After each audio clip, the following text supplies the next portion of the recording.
Dan nggak sama ya pahalanya ya. Sampai ada gurunya Imam Bukhari.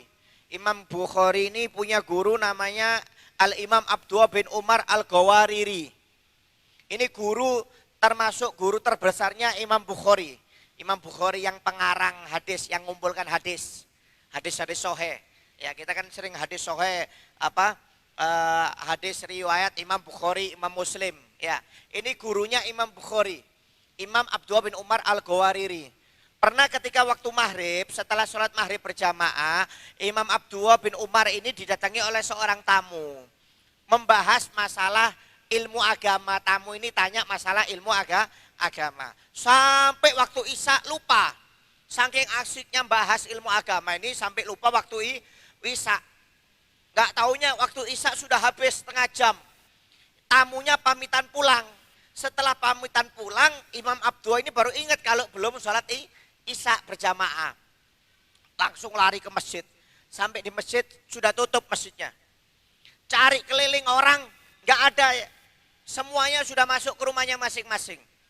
Akhirnya mau gak mau, Imam Abdullah bin Umar mengambil hukum fatwa bahwasanya supaya tidak ketinggalan pahala sholat berjamaah 27 derajat, dia mengulangi sholat isya-nya sebanyak 27 kali.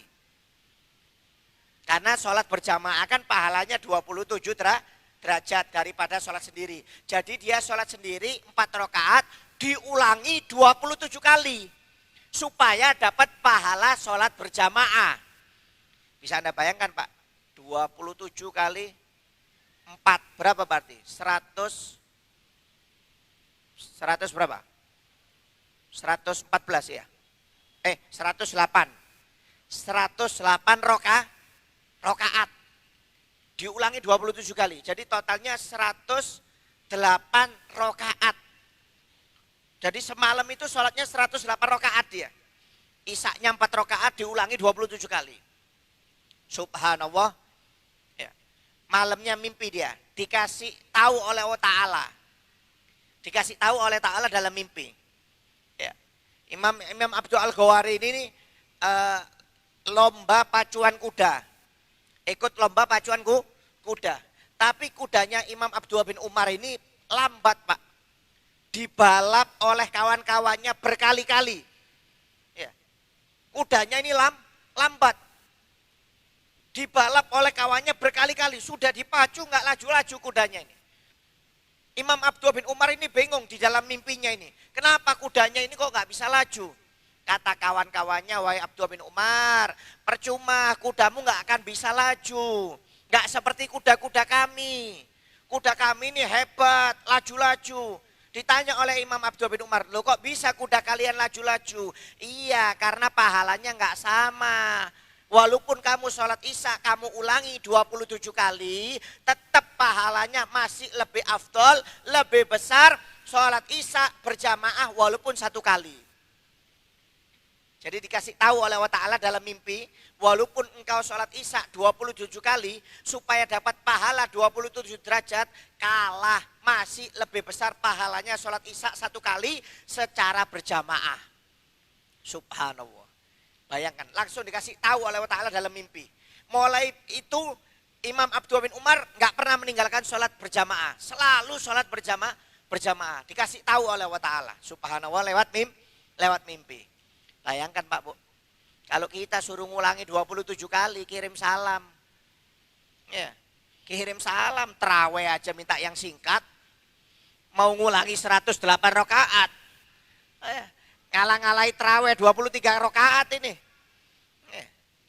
Ini kalau kita mau sholat 108 rakaat, mungkin es jusnya 10 gelas habis. Terawih aja 23 rakaat, es jusnya habis 2 gelas, 3 gelas. Apalagi mau 108 rakaat, subhanallah. Enggak sama pahalanya, enggak sama. Makanya jangan sampai kita sholat sendiri. Ya pahalanya beda. Terutama laki-laki ya, dianjurkan untuk sholat berjamaah di masjid. Ya. Sampai mereka Pak Bu, ya, adatnya orang dulu, kalau ada orang yang ketinggalan sholat berjamaah, umpamanya ketinggalan 1 rakaat, 2 rakaat, itu ditakziahi 3 hari. Kalau mereka nggak sholat berjamaah, maka takziahnya 7 hari. Itu adatnya orang dulu. Jadi umpamanya kalau saya datang ke masjid ketinggalan 1 rakaat, 2 rakaat, saya ini tiap hari didatangi kawan-kawan 3 hari takziah. Kasihan kamu ya, mudah-mudahan nggak telat lagi ya. Kasihan kamu ya, 3 hari berturut-turut itu kawan-kawan satu kampung takziah sama saya. Nanti kalau saya nggak sholat berjamaah di masjid, itu takziahnya 7 hari. Bayangkan, itu adatnya orang dulu. Subhanallah, adatnya orang dulu. Nah, sekarang nggak ada takziah kalau ada yang meninggal. Kalau orang dulu juga bukan orang meninggal, ketinggalan sholat berjamaah aja ditakziahi. Apalagi nggak sholat berjamaah, tambah ditakziahi lagi. Karena pahalanya besar, sholat berjamaah ini besar. Sampai ada seorang ulama nangis.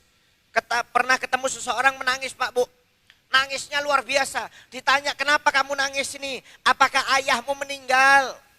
Kata ulama tersebut, tidak, ayahku tidak meninggal. Tapi ada yang lebih besar dibandingkan walaupun ayahku meninggal.